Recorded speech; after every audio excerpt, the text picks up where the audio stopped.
Y de repente vienen unos amigos, Timbiriche, y me dicen, Juan, hacernos un concierto en Guatemala. Yo menor de edad todavía. Y me aviento, contrato la Plaza de Toros, los traigo, arriesgo y pierdo, te diría, en aquella época, no sé, como 30,000 quetzales. Y luego me Estaba pasa. al 1 por 1. Eso ahí todavía debe haber estado por el 1 por 1 o algo así. Yo llevaba mis conciertos en papel, en cuadernos, ahí llevaba las cuentas, ahí llevaba todo lo que tenía que hacer a pura pluma y papel.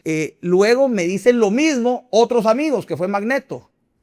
Y yo, sorpresa, me acuerdo que el primer concierto que gano plata, me acuerdo perfecto, fueron 210,000 quetzales los que se ganaron en aquella época. Y entonces a raíz de eso ya comienza pues esa torbellino de conciertos y conciertos en los cuales fue un sub y baja.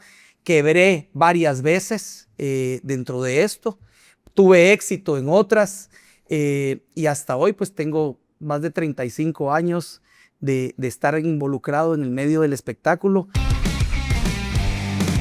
Hola, ¿qué tal amigos? Bienvenidos al episodio número 58 de Lumen Podcast. El día de hoy tenemos un personaje de Guatemala. Se llama Juan, pero todos lo conocemos como Juanito. Él es una persona inquieta que no espera que las condiciones estén perfectas para empezar, simplemente empieza. A los 14 ya estaba en la Teletón, a los 19 producía conciertos, a los 29 estaba a cargo de 24 tiendas de conveniencia, sin haber pisado nunca el mundo de retail. Hoy son más de 600 tiendas en Guatemala. En el camino Sushito, Asa Producciones, Arena Gallo, la presidencia de YPO Latinoamérica, además de presidir ENADE en plena pandemia hasta el año pasado, y entre otras cosas hace triatlones internacionales. Hoy viene a contarnos cómo se ve todo eso desde adentro. Juanito, bienvenido. Hola Kini, mira, pues la verdad que súper contento de estar aquí. Antes de comenzar y de contarte un poquito toda esta aventura y esta roller coaster que ha sido mi vida, quiero felicitarte. Sos una persona que sabes que te quiero mucho, te aprecio mucho. Una alegría muy grande que seamos primos. Gracias a Dios tenemos una empresa tan linda que nos ha puesto a un montón de guatemaltecos dentro de una sola familia, que si no existiera no sabría que somos familia. Así es. Ambos miembros de la quinta generación, y que tuve la gran alegría de tenerte dentro de mi equipo durante una época que estuviste en la empresa. Así que toda mi admiración. Aparte, el haber ocupado ese puesto que ocupaste en EO, de ser presidente mundial, es algo que es un honor para Guatemala.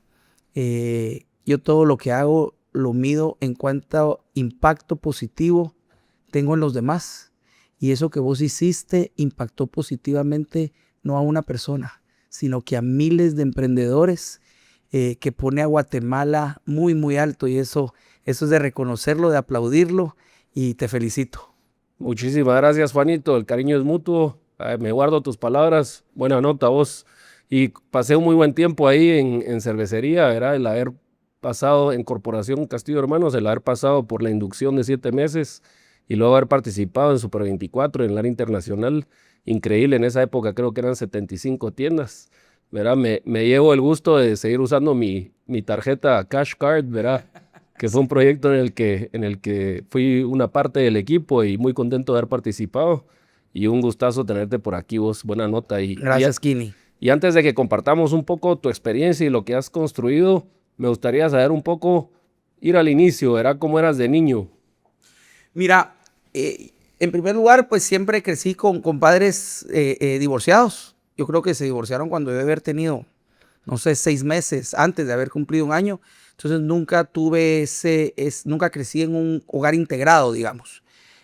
Gracias a Dios, al día de hoy, pues vivo felizmente con mi esposa. Tengo 4 hijos maravillosos, 2 nietos espectaculares. Y desde pequeño crecí, te diría, siendo muy autónomo, siendo muy yo. Estaba mucho con mi papá.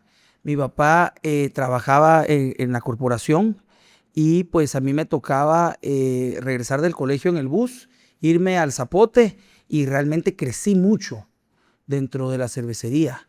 Creo que fui tal vez de las últimas personas que logró pasar esa infancia dentro del zapote.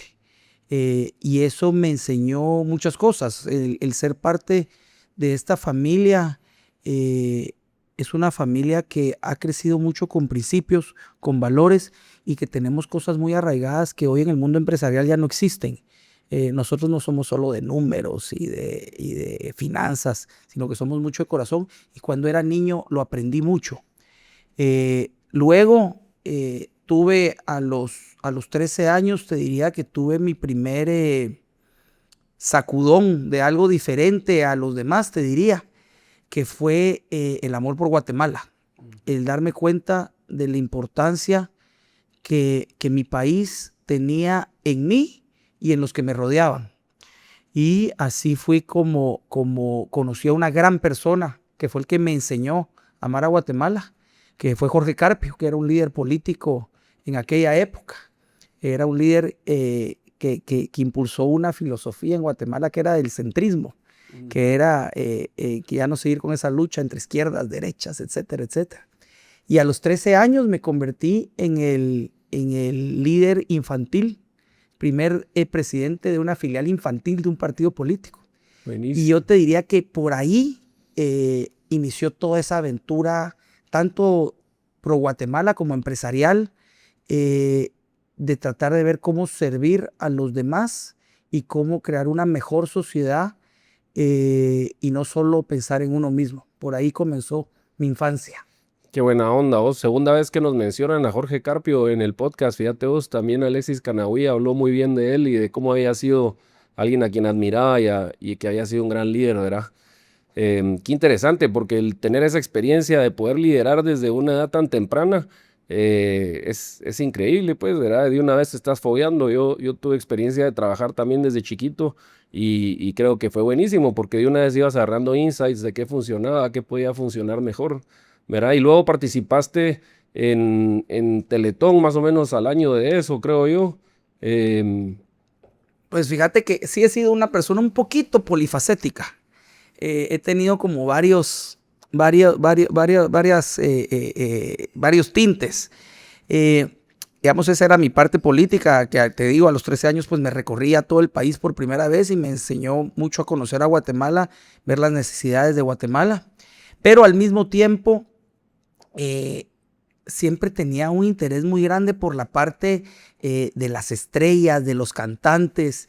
Yo me acuerdo cuando era más pequeño, como a los 10 años, que estaban de moda el grupo Los Chicos, que en Guatemala fue una cosa gigantesca.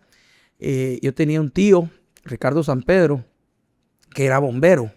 Entonces, en esa época eran los bomberos los que lo traían a Los Chicos. Hola. Y me tocó por X o Y razón ser uno de los amigos de ellos en esa época, que teníamos todos 10, 11, 12 años.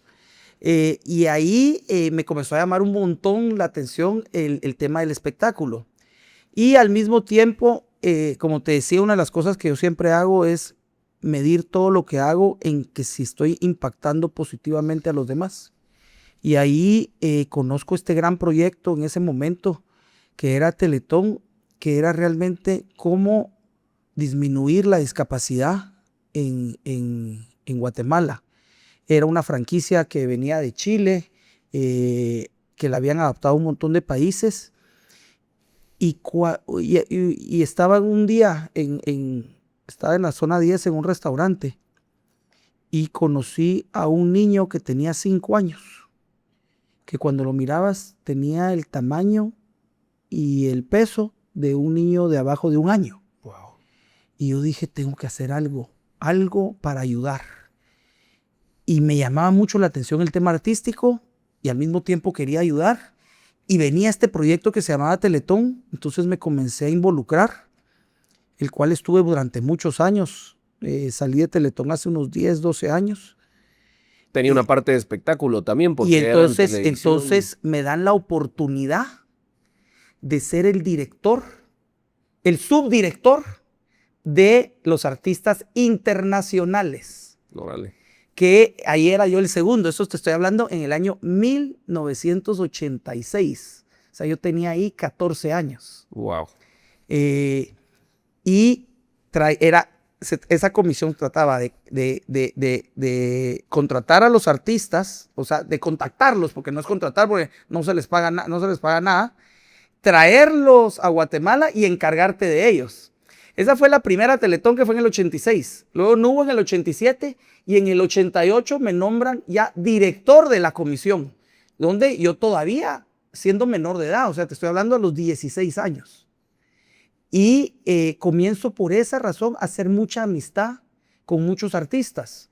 Yo tuve la gran suerte de ser de una generación en donde los empresarios o los que traíamos artistas nos pudimos hacer muy amigos de ellos. Eso ya no existe. Ahora llega un reggaetonero y te dice, hola señor, ¿cómo está? Y es más, con suerte lo saludas o no lo saludas. En esa época hicimos mucha amistad. Eran artistas como Timbiriche, Mercurio, Menudo, Maná, no sé, Yuri. Eran contemporáneos todos también. mis contemporáneos, exactamente. Y un poquito más grandes incluso, Mijares, Sí, pues. etcétera, etcétera. Entonces comienzo a hacer mucha amistad con ellos y de repente vienen unos amigos, Timbiriche, y me dicen, Juan, hacernos un concierto en Guatemala. Yo menor de edad todavía. Y me aviento, contrato la Plaza de Toros, los traigo, arriesgo y pierdo, te diría, en aquella época, no sé, como 30,000 quetzales. Y luego me pasa. Estaba al 1 por 1. Eso ahí todavía debe haber estado por el 1 por 1 o algo así. Yo llevaba mis conciertos en papel, en cuadernos, ahí llevaba las cuentas, ahí llevaba todo lo que tenía que hacer a pura pluma y papel. Luego me dicen lo mismo otros amigos, que fue Magneto. Y yo, sorpresa, me acuerdo que el primer concierto que gano plata, me acuerdo perfecto, fueron 210,000 quetzales los que se ganaron en aquella época. Y entonces a raíz de eso ya comienza pues esa torbellino de conciertos y conciertos en los cuales fue un sub y baja. Quebré varias veces dentro de esto, tuve éxito en otras y hasta hoy pues tengo más de 35 años de estar involucrado en el medio del espectáculo. Ya hace muchos años ya no lo manejo yo, gracias a Dios tengo un equipo, ya no estoy en el día a día, yo me dedico mucho a la empresa, a mi trabajo, tengo mis negocios y tengo mi trabajo. Y nunca se me va a olvidar que uno de los primeros conciertos estaba oyendo el radio y en eso oí una canción que me encantó, que se llamaba Rayando el Sol. Y me encantó. Y dije, yo voy a contratar a estos peludos a ver cómo me va. Y nadie los conocía en Guatemala. Y en 2 meses se volvieron gigantescos en Guatemala. Y es el primer gran éxito, gracias a Dios, que tengo en el medio del espectáculo. Y me acuerdo que fue un concierto donde no solo le di un bono a los artistas, sino que logré comprarle un carro a mi mamá, me compré mi primer carro, invité a mis amigos de viaje con shopping incluido. Y después vinieron muchas al revés que perdí todo lo que ya no tenía. Pero así es la vida y hasta hoy pues ahí sigue, gracias a Dios, el medio del espectáculo, que es un camino muy grande. Que te podría contar casi año por año, Seguro. anécdotas que pasan y subibajas que pasan a lo que hoy es ASA, que es la productora, pues yo creo, de espectáculos más importante en Centroamérica.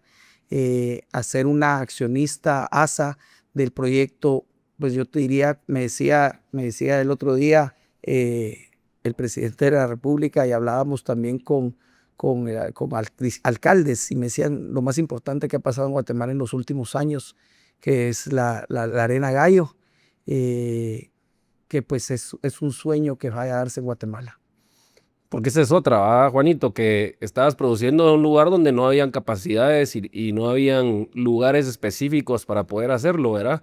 Me daba mucho la atención. Tuviste Premier, luego fue ASA. ¿Cómo fue la experiencia de unirte? Mira, te voy a contar. Yo hacía mis conciertos de patojo, o sea, te diría de los 16, 17 años a los 24, 23 años, yo hacía mis conciertos solo. Yo era el empresario y yo armaba desde lo primero hasta lo último.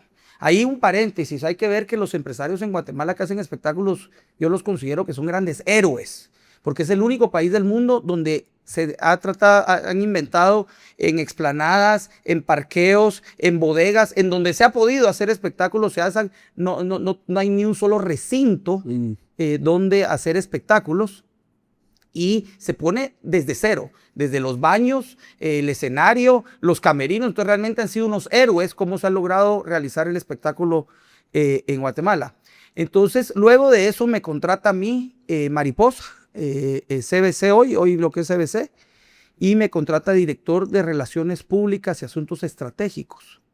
Y fue un trabajo muy al pelo, te diría, porque realmente yo seguía haciendo mis conciertos, trabajando para ellos. Ellos mismos los patrocinaban y yo me encargué de desarrollarles todo lo que fue el concepto de música y el concepto de fútbol, que eran las dos estrategias principales de Pepsi. Luego, un día me llama el señor Jorge Castillo, Love, y Rodrigo Tejada, que son dos personas que quiero muchísimo, que les agradezco mucho, y me llaman a Pepsi, que era la competencia de cervecería realmente, y me dicen, mira, se acaba de ir un vicepresidente se llamaba de productos comerciales, que era Super 24 en ese entonces, que tenía, no sé, creo que 14 tiendas o 15 tiendas, una cosa así. ¿Aceptas el reto? Y acepto el reto y me voy de CBC a cervecería. En ese momento, pues tuve que hacer un cambio radical en muchas cosas, porque en ese momento yo ya no me podía dedicar a hacer espectáculos, como sí lo hacía cuando estaba en CBC. Entonces, lo que opto es por asociarme a mi competencia. Ya. Y que él lo llevara y yo me quedo prácticamente como es hasta el día de hoy. Vos estabas como líder en la industria en ese momento y te asociaste con el segundo, digamos. Yo te diría que éramos dos que competíamos un montón. Ya. Y lo conozco a él porque íbamos a hacer Shakira en el año 94. Y él tenía unas cosas y yo tenía otras cosas, pero nos odiábamos, no podíamos ni vernos a la cara. Y el hecho de que o lo hacíamos juntos o no lo íbamos a poder hacer, nos obligó a hablarnos. Entonces ahí comenzamos a hacer una amistad con esta persona que era mi competencia. Yeah. Entonces años después lo llamo, digo, mira, voy a comenzar a trabajar en la corporación, yo ya no puedo dedicarme a esto y me convierto en lo que sigo siendo hasta hoy, más un socio capitalista, donde lógicamente estás en las grandes decisiones, tomas decisiones, de repente qué artista viene, y vas el día de los eventos y del concierto y eso, pero yo ya no estoy en el día a día. Más como un director de junta directiva, digamos. Un director de junta directiva. No operativo, nada. Muy externo, te diría yo. Pues. Y entonces me uno a él. Lamentablemente no me fue bien. Estuve con él unos cuantos años. Al final, económicamente me llevó la tristeza una vez más. Me quedaron debiendo muchísimo dinero. Entonces decido buscar a alguien más que sea mi socio. Y aparece otra persona y me uno a esa otra persona. Lo cual se repite la historia, tampoco me va bien. Perdí muchísimo dinero. Y entonces decido retirarme del espectáculo. Decido retirarme del espectáculo, pero simultáneamente llegan a mi oficina dos patojos, los cuales 18 años menores que yo. Que es Javier y Gabriel Arzú, y me dicen, mira Juan, traemos a tal artista, dicen que ellos son amigos tuyos, ¿nos podés ayudar? Era Proyecto 1. Y les ayudo, les doy consejos. Y cuando veo trabajar a este par de patojos, yo me quedo impresionado. Javier, sobre todo, que era un chavito en ese entonces de 20 años, una persona honesta, transparente, con una calidad de humana, pero aparte con un liderazgo increíble. Y lo comienzo a ver cómo hacía sus fiestas, porque él hacía las fiestas universitarias, las fiestas de Halloween, la fiesta de no sé qué, atraer artistas pequeños. Y me doy cuenta que había sido un ángel que Dios me había mandado para que no terminara yo mi fase de empresario y que pudiéramos seguir creciendo en el negocio del espectáculo. Y al día de hoy, Javier ha logrado desarrollar ASA, que como te digo es la productora más grande de espectáculos que hay, la más respetada, y es una persona que se convirtió en mi hijo mayor. Imagínate que es mejor amigo mío, mejor amigo de mis hijos. Hoy Mariel, mi hija, es su asistente o la segunda en ASA, digamos, que es la mejor amiga de la esposa de Javier. Entonces nos convertimos en una empresa súper familiar, porque es como que fuéramos familia, con un récord intacto, donde todas las personas quieren trabajar con ASA porque tenemos una cosa que no existe en el espectáculo mucho, que es principios y valores. Que eso yo te diría que es algo que yo mamé mucho durante mi infancia dentro de la empresa a la cual trabajo hasta hoy, que la he logrado inculcar en los demás lugares donde he podido emprender algo. Y bueno, hasta tal punto de que hoy pues ASA es una socia de lo que se está haciendo ahorita, que es un proyecto de vida, que es la Arena Gallo. Vos, qué buena historia, vos no sabía, ¿no? ¿Verdad? Uno a veces piensa que de una empresa desarrollaste la otra, pero pasaste esos fracasos también de asociarte, y que al final del día son parte de los aprendizajes, ¿verdad? Y muchas veces a lo mejor alguien puede decir, prefiero no tener socio, pero el poder decir, mira, vamos a crecer más con un socio, vamos a poder desarrollar más el negocio, creo que trae muchísimo valor, ¿verdad? Qué buena nota. Y mira, y lo que cosechás, ¿cómo se dice? Lo que cultivás, después cosechás. Hoy, pues mira, realmente Javier me llama, mira, ¿estás de acuerdo que traigamos a tal artista? Y lo que sí me gozo es ir a los conciertos y trato de ayudar ese día en lo más que puedo. Pero ya Javier lleva el negocio completamente, prácticamente yo ni me meto, y es algo pues que se construyó durante muchos, muchos años. Vos, en el tiempo que estuve ahí en la corporación, me llamó mucho la atención lo que decís ahorita, era el tema de hacer algo extra, ¿verdad? Y la corporación siempre ha dicho que cree, que confía y que invierte en el país. Me da mucho la atención ver en los momentos de emergencia que la fundación iba y participaba, llevaba agua, llevaba incaparina, ¿verdad? Las primeras, pero era un auxilio, un apoyo antes inclusive que el gobierno participara, ¿verdad? Eso es un poco de lo que hablabas, que te había servido mucho aprender durante tus años de patojo y escuchando a tu papá y escuchando a todo el equipo de liderazgo también de la corporación. Mira, la corporación, yo creo que la corporación es una bendición, que no solo tenemos los que somos parte de, sino que para mí que es una bendición que tiene Guatemala. Es una empresa que hasta el día de hoy se rige por principios y valores que son inquebrantables. Tenemos una familia súper unida, una familia, la verdad, súper admirable, que yo la admiro mucho. Y la corporación en mucho ha sido el subsidio de las carencias que como país hemos tenido. Cuando hay un terremoto, cuando hay una tragedia como la del volcán, un huracán, los primeros que están ahí son Guatemaltecos al Rescate, que es un programa de la fundación, de la corporación. Y hemos logrado realmente en mucho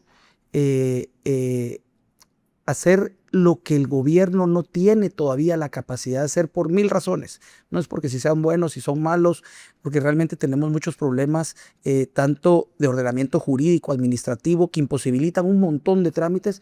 Y gracias a Dios, ahí ha estado la corporación, que la corporación es parte de un sector privado, que yo me siento muy orgulloso y que siempre lo digo de ser parte, porque hoy tenemos una Guatemala en donde las empresas siguen siendo guatemaltecas.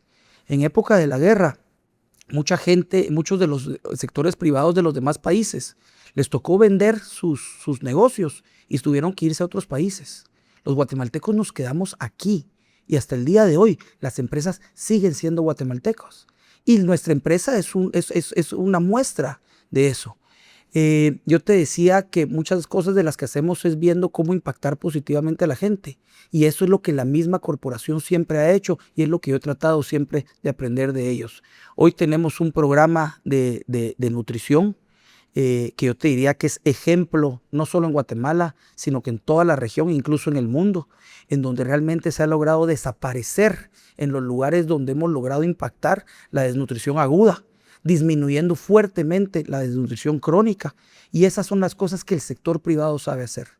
Entonces, yo te contaba que había tenido mi época de político, partidaria, que la dejé atrás hace muchísimos años, pero siempre dije, ¿cómo puedo seguir trabajando por Guatemala? Y me di cuenta que la forma de trabajar de Guatemala es desde donde estoy. Y donde estoy es en el sector privado. Claro. Y yo pues actualmente, durante ya varios años, he sido parte de Fundesa. Soy vicepresidente de Fundesa. Y creo que muchas de las cosas buenas que pasan en Guatemala pasan gracias a que Fundesa existe. Realmente hemos sido un complemento a la actividad pública desde el sector privado para ayudarlos a ellos a hacer una mejor gestión. Nosotros no nos fijamos mucho qué gobierno es y si íbamos por ellos, si no íbamos por ellos, sino que lo que nos toca es trabajar con cada uno de las administraciones públicas donde encontremos esos espacios que no haya corrupción, donde nos dejen incidir de forma positiva. Entonces, lo que hago es, desde donde estoy en el sector privado, ver cómo ayudo al sector público a hacer mejor las cosas. Me encanta.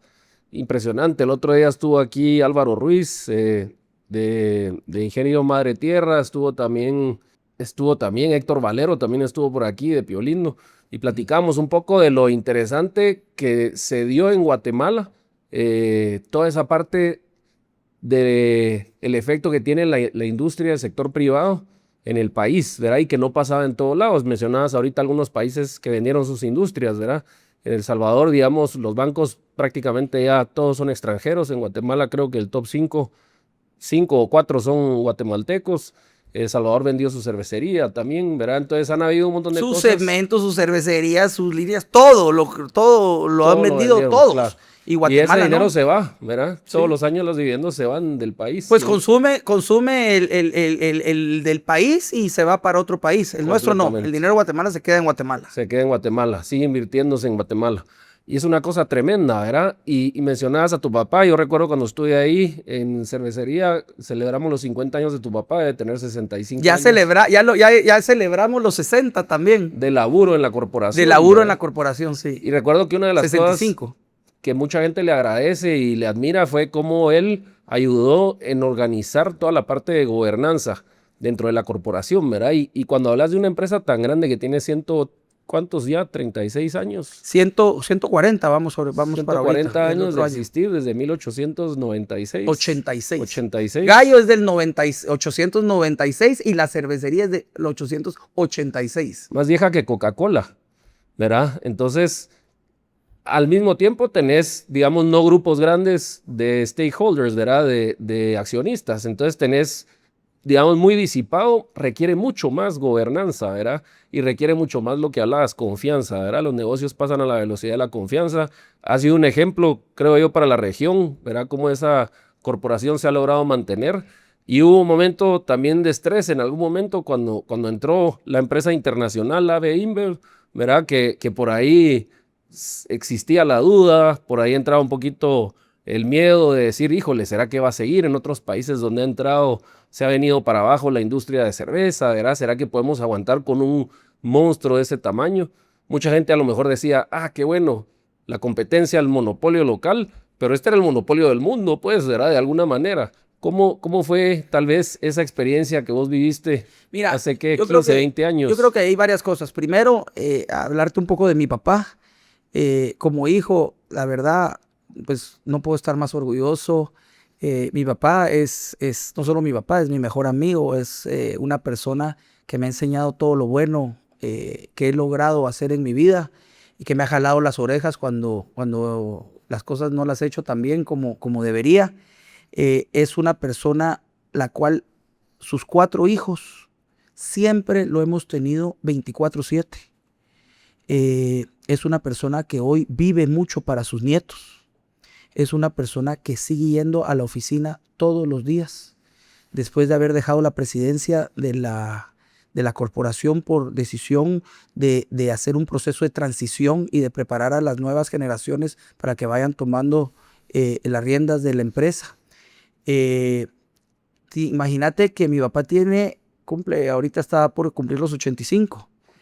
Y tiene a sus nietos que viven 6 pisos arriba de él. No, quiero ver. 9 pisos arriba de él, y se quedan a dormir con él, y se pelean y él los cuida.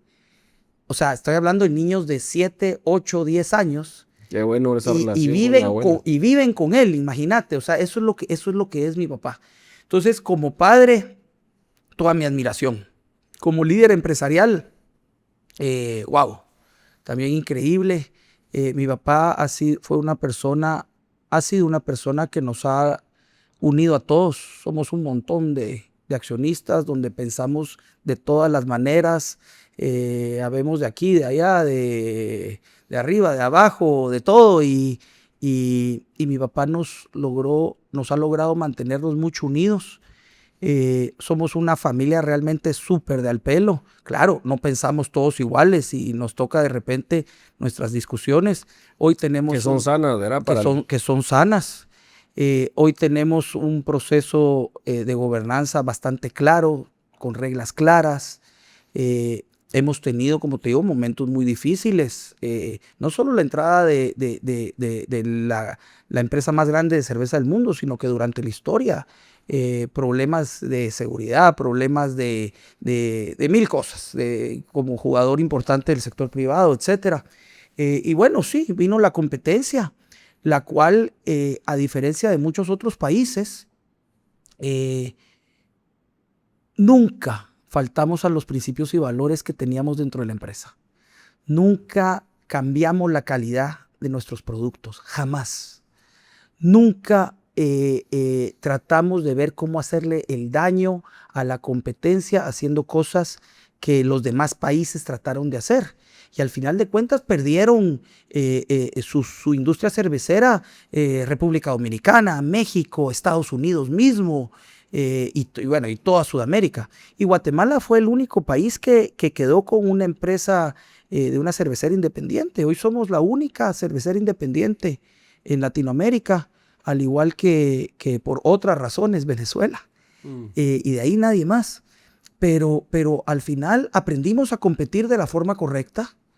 Donde hemos logrado lo que hemos logrado defender, lo hacemos con principios, con valores, con todo. Nosotros somos una empresa que en nuestras propias tiendas de conveniencia tenemos ya todos los productos de nuestra competencia. O sea, hemos logrado competir como se debe de hacer, en un mercado libre, de una forma correcta. Y hoy, pues, la historia es la que es. Seguimos siendo, de alguna forma, líderes en muchas de las industrias que tenemos. Y le damos la bienvenida a todos nuestros competidores siempre, porque siempre hay un espacio para todos. Ese fue un cambio de mindset, creo yo, era el poder abrir esa oportunidad para que compitan todos los productos. Creo que fue algo... Y nos ha hecho mucho mejor empresa a todos nosotros. O sea, claro. Super 24 nos ha hecho una mucho mejor empresa a la misma corporación. Y nada, cada quien tiene su pedacito del pastel. Pues increíble. ¿Ya cuántas tiendas? 647. Wow, qué tremendo. Al día de ayer en la tarde. Ahorita no sé si abrimos la 48. Qué buenísimo. Juan, un poco de la parte de emprendedor, ¿verdad? Nos platicabas de la parte del negocio de show business, ¿verdad? De conciertos, la parte de restaurantes. ¿Cómo fue ese inicio también y cómo ha sido la experiencia de desarrollarlo? Pues mira, realmente salió también del mundo del espectáculo. Un día me habla Mauri de Magneto y me dice, mira Juan, soy amigo de los dueños de Sushito. Les encantaría tener una franquicia en Guatemala. Y nos metimos en el año 1997 a traer a Sushito, que fue una experiencia linda, pero fue bien dura. Uno, no existía el sushi en Guatemala. Nadie tenía idea que era el sushi. Educar al mercado. Entonces, eso, pues, te puedo decir de que yo salía de trabajar a las 5 de la tarde, 6 de la tarde, llegaba al restaurante a las 7 de la noche y durante varios meses fui mesero del restaurante, donde yo les enseñé en mucho a comer sushi. En Guatemala, el sushi más popular, digamos, ¿cuál es? El que la gente come. El Juanito. El Juanito. Y el Juanito en México se llama Otoñito, que no es de los más vendidos. Y la razón no es porque sea de los más ricos, sino que la razón es porque fue el que el guatemalteco aprendió a comer. Porque cuando yo era mesero, que tenía que recomendarle a la gente qué comer, pues les decía pidan este y ese se llamaba Juanito. ¿Por qué se llamaba Juanito? Porque cuando trajimos esa franquicia, que éramos socios, Tonito Beltranena, yo, agarramos el menú y comenzamos a cambiar un montón de nombres que venían de México. Entonces este se llama Otoñito, este se llama Magnetito. A mí me acababa de dar un infarto, yo tuve 2 infartos a los 25 años, que también podemos platicar y eso nos va a dar paso a contarte un poquito del tema deportivo. Entonces hay uno que se llama Infartito. La sopa Paulinita porque acaba de nacer mi hija Paulina, y el mochimaki es porque a mi esposa le digo mochi, o sea, como que agarramos nombres, y por eso es que el Juanito es el más vendido, no es porque sea el más rico, simplemente es porque es el que aprendió a comer Guatemala, digamos. Wow, qué buena historia vos. Sí. Vos no me acordaba yo de esos 2 infartos, vos. Sí. Esa onda lo pone a uno ahí en perspectiva, ¿verdad? Cuando uno está cercano a la muerte o se lleva un susto de eso, se pone un poco existencial. ¿Cómo fue esa experiencia para vos? Pues fíjate vos que mira, yo he sido una persona que desde los 13 años he aprendido mucho a vivir en crisis. O sea, por alguna razón Dios me puso los retos en donde siempre estoy al borde. O sea, tanto en problemas míos, de los lugares donde trabajo o mis negocios, como mucho de los demás. Y te lo repito, yo mido mucho por cómo impacto positivamente a la gente, y cuando alguien me pide un favor, yo tengo, no sé si es una cualidad o es un defecto, en el que no me puedo hacer el loco. Yo todo el tiempo, si vos me llamás y me decís, mira Juan, ¿será que me podrías ayudar a tal cosa? Porque tengo la conexión, el contacto, por lo que sea. Yo me meto hasta que lo resuelvo. Entonces eso me hace todo el tiempo vivir en una crisis permanente que tengo desde los 13 años hasta ahorita. Y muchas veces el cuerpo no aguanta ese nivel de tensión que muchas veces me ha tocado vivir a mí. Entonces tener la amígdala todo el tiempo lista para responder. Cuando tenía en el año 97, 2 semanas antes de casarme, hago un concierto de Faye, que era una artista muy grande en ese momento en Guatemala. Era lo más grande que había. Y fue un concierto de mucho estrés, con mucha producción. Fue donde realmente dio un giro el mundo del espectáculo, de hacer showcitos a hacer showzotes. Y al mismo tiempo estaba medio enfermo de la gripe. Y entonces eso fue el 1 de marzo del año 97. El concierto fue el 30, el último de febrero, el 28 de febrero, ponele. Y el primero me levanto con mucho dolor de pecho y llega alerta médica, me dice, no, es una cuestión muscular que tiene. Después del concierto, al día siguiente del concierto. Y en eso estoy durmiendo en mi casa a las 4 de la mañana y solo sentí que me moría. Entonces le grito a mi papá. Mi papá llega alerta médica, me llevan inmediatamente al hospital y tenía un infarto. Tenía un infarto que fue en la madrugada de domingo a lunes. Estando en el intensivo, me da el segundo infarto el día martes en la mañana. Entonces, yo me casaba el día 14 de marzo. Me casé el 14 de marzo.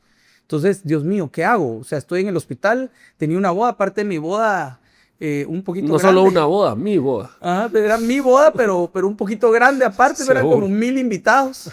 La boda más grande que ha habido en el Camino Real hasta el día de hoy. Wow. Entonces, cancelarla, pues era como algo difícil, ¿verdad? ¿Cuántos días antes estabas con los infartos? 14 días antes. Entonces, fíjate que yo nunca planeé mi casamiento civil. Entonces, me dicen que me tengo que ir a la Ochsner, a Estados Unidos, el día viernes. O sea, el infarto fue de domingo a lunes, el segundo fue el martes, el miércoles me avisan que me tengo que ir a la Ochsner. Entonces llamo a mi esposa, a mi actual esposa, a Maggie, y le digo, mira Maggie, yo me voy a ir, no sé qué va a pasar, no sé si vamos a tener que cancelar la boda, no sé en qué condición estoy física, o sea, no sé qué va a pasar, yo me voy al hospital casado. Entonces llamo a Chepe Alonso, que es mi hermano de vida, uno de mis grandes, mejores amigos y abogado, y le digo, Chepe, me vas a casar aquí en el intensivo del Herrera. Lo cual hubo una foto que duró hasta hace unos años, supe que la quitaron, del casamiento en el intensivo del Herrera. Entonces fue también algo divertido porque llegaba la gente, pues la familia muy íntima, pues llegaron elegantes, ¿verdad? El día jueves ese. Y normalmente pues llegan de negro. Entonces lo que creían era que me había muerto cuando la gente me miraban entrar de negro al hospital. Y era porque era la ceremonia. Entonces algo diferente tenía que hacer. Me voy a la Ochsner al día siguiente, el viernes. Me hacen un cateterismo y me arreglan las arterias que tenía infartadas. Regreso a Guatemala el día lunes y me caso como estaba planificado el día viernes. Lógicamente, transparente, cojeando un poquito de lo que me había pasado. Tuve que cambiar mi luna de miel. Mi luna de miel era una semana a bucear y una semana a esquiar. No podía ni bucear ni podía ir a la nieve. Entonces, pues me tocó ahí cambiarla. Estuvimos en Tahití, en Cabo San Lucas, y me casé. Pues hasta hoy soy felizmente casado. Maggie realmente es la razón de muchas de las cosas que hago. Es mi razón de vida en mucho. Y como te digo, tengo una familia fabulosa. Entonces, visito al doctor al regresar y me dice, mire Juan, usted es muy sedentario. Yo realmente toda mi infancia fui súper sedentario. Yo nunca hice deporte. Era el niño que a la hora de educación física miraba cómo se quedaba platicando con el profesor para no tener que jugar fútbol. Jugué waterpolo en una época en el colegio, pero realmente no fui nada deportista. Entonces me dicen, mire, va a tener que hacer el esfuerzo y va a tener que comenzar a hacer 15 minutos de ejercicio diario. Entonces voy, me inscribo en un gimnasio que se llamaba Cañada Springs en aquel entonces y comienzo a nadar y de repente yo decido que soy triatleta, simplemente porque me subí a la bicicleta estacionaria un momento, a la banda un segundo y nadaba dos piscinas. Y me fue agarrando el tema del deporte. Ya como te has dado cuenta, en lo que me meto soy un poco obsesivo en hacerlo de la forma correcta. Y bueno, cuando me di cuenta, pues fui 6 años campeón nacional de triatlón de mi categoría. Wow, no sabía vos, qué bárbaro. 42 medios Ironmans aparte. Órale. Hicimos uno en Miami. Sí, bueno, yo creo que sí, hemos de haber hecho varios, me imagino yo, no me acuerdo. Yo solo hice 2, entre los 2 en Miami. 11 horas, 42 minutos en el único Ironman que hice, porque mi distancia era 70.3. Luego, 11 horas, tiempazo, pues. Luego años, entonces me dediqué mucho a eso y mi vida giraba mucho alrededor del tema deportivo. Luego a los años, después de 15 años de hacer triatlón, había clasificado a mi cuarto mundial de 70.3. Entonces en Cancún y estaba haciendo cola para mi slot, para poder ir al mundial. Y en eso volteo a ver y veo a mi mujer que me estaba viendo. Y con la mirada me dijo,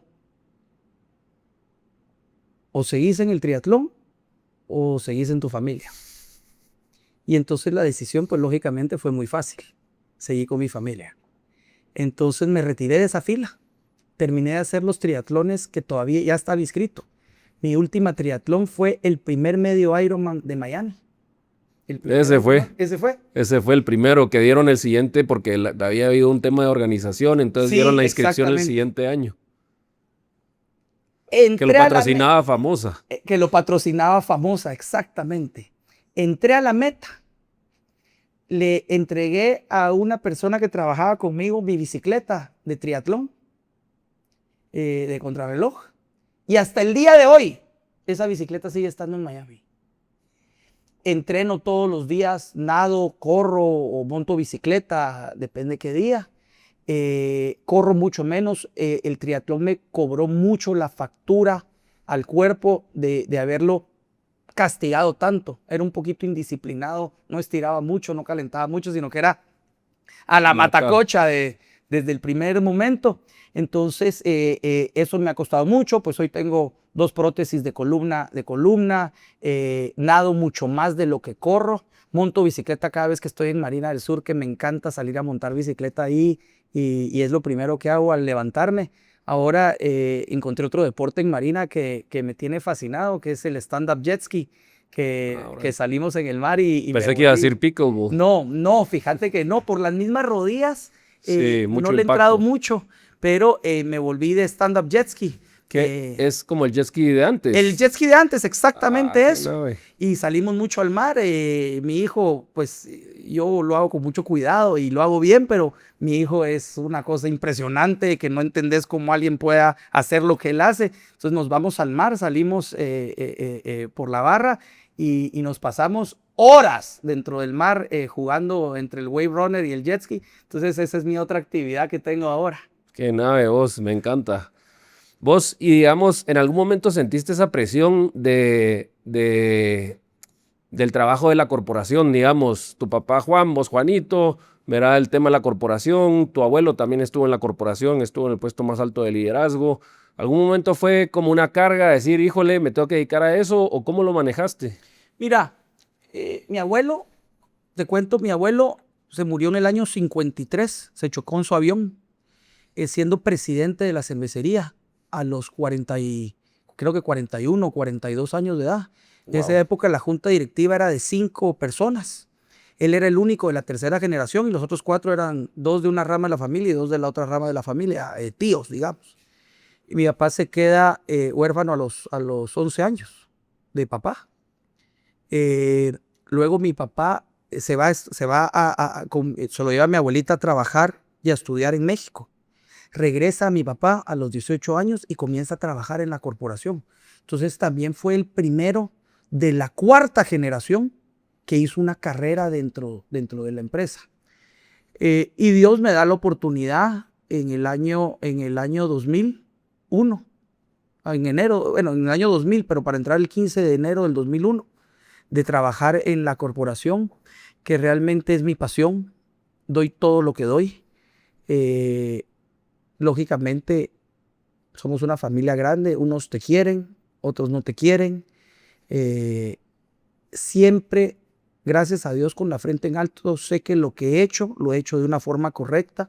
Trato de aportar todo, soy una persona que quiero mucho a la familia. Me atrevería a decir que tal vez soy la persona que más conoce a la familia en cuanto a quién es quién. Tengo una linda relación con muchísimos de los familiares, así como la tengo con vos, la tengo con muchísimos que han confiado en mí y espero nunca fallarles. Y como todo, hay gente que te quiere, hay gente que no te quiere y uno no es monedita de oro para que todo el mundo lo quiera. Pero lo que sí te puedo decir es que siempre voy a tratar de hacer lo mejor para la empresa, para Guatemala, para mi familia y para donde pueda incidir. Y eso, si vos tenés ese norte, no importa que te estén tirando piedras, que te traten de jalar la pata como normalmente sucede de hacer, sabes que las cosas se están haciendo bien, que nunca vas a tener un trasfondo, una malicia o algo de por qué tenés que cambiar la forma en la que estás trabajando. Y si tenés esa convicción, pues uno aguanta las piedras, las jaladas de pata y seguir el camino que tenés marcado. ¿Cuánta gente lideras en Prone? 3,000, ya casi 2,000 y pico. Wow. ¿Y en total en tus empresas? Pues mira, ASA es una empresa donde los géneros los trabajos, los empleos que trabaja, los empleos que genera son mil más o menos por concierto. Tenemos una plantilla fija de cerca de 50 personas. Un orgullo muy grande que mi hija hoy es la que está ahí en Prone, en ASA, al lado de Javier, haciendo un montón de cosas lindas. Ahora para el concierto de Ed Sheeran, hizo su primer cierre, settlement, con el artista, solita. Fíjate, ella lleva todos los números, lleva esto y el otro. Ella estudió hotelería y en eso iban Javier, el intermediario, y ella caminando con la gente de Ed Sheeran para ver los números. Y viene la directora de Ed Sheeran y dice, go away, váyanse. Yo me voy a quedar solo con ella y voy a cerrar solo con ella. Por supuesto que mi hija casi se muere. Yo le vi la cara de desfiguramiento. Y cuando salen de la reunión, que estaban encerradas las dos solas, la de Ed Sheeran y mi hija, solo le hace un high five, que tengo una foto donde después se lo hace Ed Sheeran también a Mariel y la felicita por el trabajo impecable. Entonces te puedes imaginar el orgullo de haber trascendido de lo que yo hice, que era una cosa mucho más pequeña, a que ya tu hija lo esté haciendo de la forma como lo está haciendo. O sea, una belleza. ¿Vos hubo algún concierto from hell, así que ha sido una pesadilla para vos? Mira, yo estaba leyendo el otro día cuáles son las actividades más cardíacas, de más estrés que uno puede desarrollar, y yo de las 5, yo creo que decía como 4. El ser promotor artístico es que pasa todo en un día, tiene que pasar ese día, puede llover, no puede llover. Vos apostás tu plata, termina el concierto, y o ganaste o perdiste. O sea, es una cosa inmediata. Y todo lo que vale antes del concierto, una vez termina el concierto, ya no vale un centavo. O sea, se vende la última entrada en algún momento durante el concierto y después ya ahí quedó. Y hemos tenido retos dificilísimos, donde realmente, o sea, te da hasta vasca, de 1000 problemas que tenés que enfrentar en el momento. El avión no puede aterrizar por mal tiempo y tenés una plaza de toros llena, como me sucedió una vez con Thalía. O con Alejandro Fernández, o que cerraron los aeropuertos, todos los de Nueva York, y tenés un artista subido ya en el avión, donde la gente ya está entrando y no podés, o que te cayó un torrencial de agua, como nos pasó en la tarde de Ed Sheeran, o nos pasó una vez con Daddy Yankee, donde estás a segundos de tomar la decisión de cancelar el concierto, teniendo a toda la gente adentro. Ahora, Dios ha sido lindo. Realmente ha sido lindo conmigo. En todos los 35 años que tengo de hacer espectáculos, he tenido que cancelar un concierto, que fue porque fue cuando fueron los paros en Guatemala. Y he tenido que posponer un concierto, que fue uno de Chayanne, que se enfermó. ¿El de los paros fue el año pasado o qué? O sea, para los paros, sí, hace 3, 4 años. Fue Raúl Alejandro, que simultáneamente él tuvo que cancelar su gira, pero al mismo tiempo fueron los paros, entonces fue como mutuo. Ha sido la única vez que hemos tenido que cancelar un concierto. Claro, a veces nos ha tocado posponer. El caso que te digo, que teníamos los aviones parados en Nueva York, que era un artista que se llama John Mico.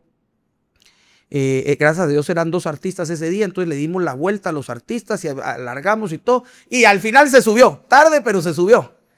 Eso. ¿Cuál ha sido el reto más grande que has enfrentado en tu carrera? Mira, yo te diría, en primer lugar, en la vida, yo te diría que he enfrentado retos difíciles, no solo de trabajo. O sea, hay un antes y un después que a mí me marcó mucho la vida, que fue la muerte de mi mejor amigo, que tuvimos un accidente en paracaídas en el año 92. ¿En el puerto? En el puerto. ¿Te acordás de eso más o menos? Sí.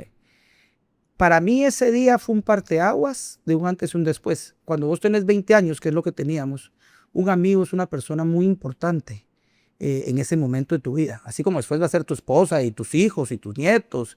Eso, un amigo en ese momento es el que te recoge de la primera vez que te socaste, y es el que te corrige cuando te equivocas, y es tu compañero de parranda. Y en ese caso, imagínate que nuestras novias eran mejores amigas, jugábamos el mismo deporte, estudiábamos la misma carrera, nos graduábamos. O sea, las vidas son bien paralelas.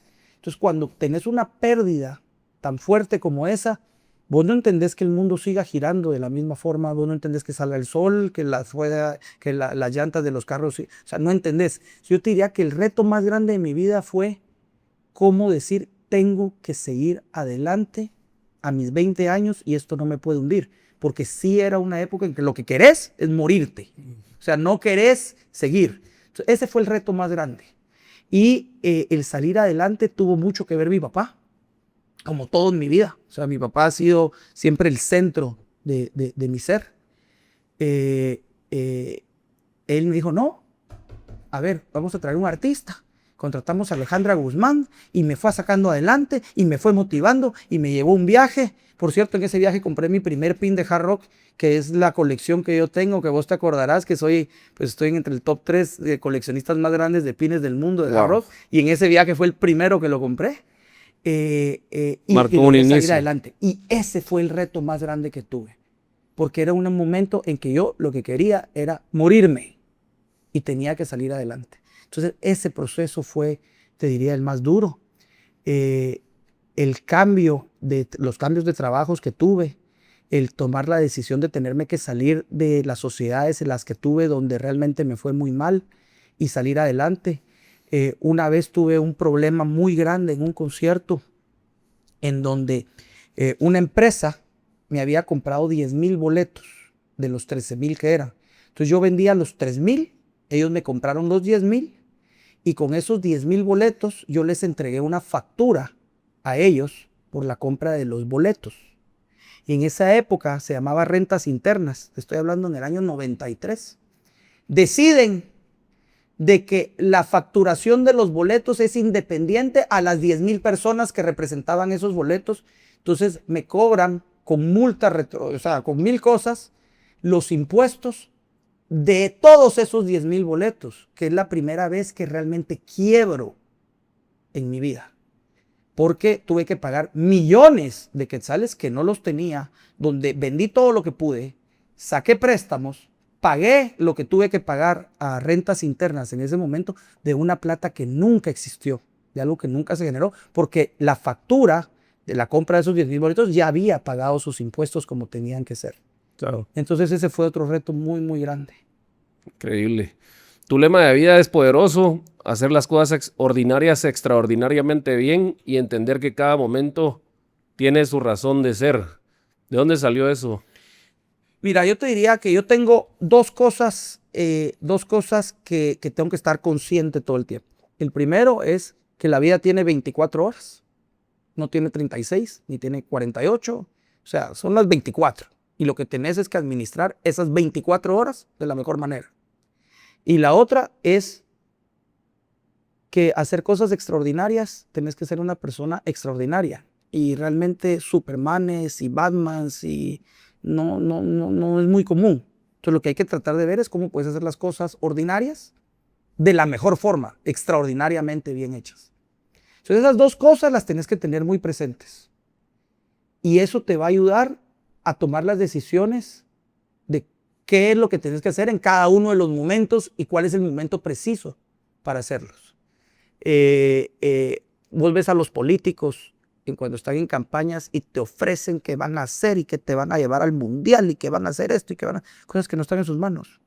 Yo prefiero 1000 veces tener un político que diga, voy a agarrar la normativa legal que hay y la voy a tratar de administrar de la mejor forma. Y eso no lo pueden hacer. Entonces viene la demagogia, viene la corrupción, vienen un montón de cosas. Yo lo que trato de ver es qué es lo que hay, cuáles son los elementos, de qué me puedo agarrar. Y de eso tratar de hacerlo de la mejor forma, de una forma extraordinaria. Y si ejecutar las cosas que se pueden hacer y las haces bien, las cosas van a salir bien. Ahora, si tratás de romper las reglas porque querés salirte de los parámetros, o sea, siempre van a salir mal, pues. Entonces, por eso es de que las cosas ordinarias hay que hacerlas extraordinariamente bien hechas. ¿Qué es algo que quisieras que tus hijos recordaran de vos? El aprendizaje máximo que les pudieras dejar. Mira, para mí algo que es muy importante que te decía un rato es cómo ayudar al prójimo en lo que pueda. Y yo quisiera que mis hijos tuvieran esa conciencia que no todo lo que se hace en la vida es para uno. Todo lo que uno recibe tiene que tratarlo de dar al doble. Porque lo que das al doble te lo va a mandar Diosito al cuatriple. Entonces yo te diría que mis hijos me gustaría que me recordaran como una persona que luché por Guatemala, que luché por la sociedad, que luché por los demás y no solo luché por mí. Eso quisiera que ellos recordaran. Gracias, Juanito. Ya a punto de terminar, me encantaría saber, todo el mundo tiene una manera de aprender, de crecer. Algunos leen, algunos oyen podcasts, algunos oyen audiolibros. ¿Cuál ha sido tu manera que has escogido vos para crecer y para aprender? Mira, yo creo que Dios me dio una bendición muy grande, que es ser parte de YPO. YPO, al igual que yo, que vos lideraste a nivel mundial, yo solamente lideré YPO a nivel Latinoamérica. Tremendo, más de 4,000 miembros. Ajá. Esos líderes que muchas veces están hasta arriba de la pirámide en sus empresas y que son personas muy solas, yo he tratado mucho de aprender de ellos. He tratado mucho de darme cuenta de que nadie es superior a las demás personas. A saber de que no soy la única persona que tiene los mismos problemas, sino que todos tenemos clavos. Lo que pasa es que no sabemos. Yo no sé cuáles son tus clavos, pero los tenés. Entonces he tratado de aprender mucho de eso. He tratado mucho de que mi enseñanza de vida sean esos peers que tengo al lado en esta organización que me han enseñado tanto. Yo siempre he dicho que mientras más le metes a esas organizaciones, más le sacas. Y yo no soy lector. No leo mucho, tengo un déficit de atención terrible, como tú puedas dar cuenta haciendo el podcast. Entonces trato mucho de aprender de las experiencias de los demás. Y Dios me dio la oportunidad de estar en esta organización que se basa en las experiencias de los demás y trato de aprender de ellos. Una tremenda organización, YPO, ¿verdad? Ya creo que casi 40,000 miembros en todo el mundo. Así Guatemala, un capítulo ejemplar, que es algo que me encanta, ¿verdad? Platicábamos fuera de cámaras. Igual que yo, que los yo dos, también sí. Ejemplar para Guatemala, para Latinoamérica y para el mundo. Pues todo el mundo sabe que Guatemala es un capítulo muy fuerte. Pues Juanito, te agradezco miles por estar el día de hoy con nosotros. Nos llevamos muchísimos aprendizajes de tu historia, cabal, compartiendo experiencias para que otros crezcan. La admiración es mutua, my friend, qué tremendo. Ahí siempre has estado muy presente. Qué bendición de verdad tenerte y que Dios nos haya hecho coincidir en este momento del mundo, de la historia del mundo. Y chistoso que la nueva generación coincidió en la clase también, sí, va. ahí están los patojos, Dios mío. Creciendo, cabal. Vos, pues mil gracias. Seguro que te vamos a invitar nuevamente. Pasó el tiempo volando. Muchísimas gracias. Ya terminó. Yo creí que estábamos comenzando. Qué bárbaro, ¿viste? Ya vas tarde a tu próxima reunión. Pues muchísimas gracias, jóvenes. Lo tienen. Otro gran podcast, el número 58 con Juanito Monge, un gran empresario y emprendedor de Guatemala. Así que hasta la próxima. Por favor, si lo comparten, sería un regalo para nosotros porque más gente se entera de cómo puede aprender de estas experiencias que otros tienen. Y siempre el rate o el seguirnos en YouTube nos viene fenomenal. Gracias y hasta la próxima.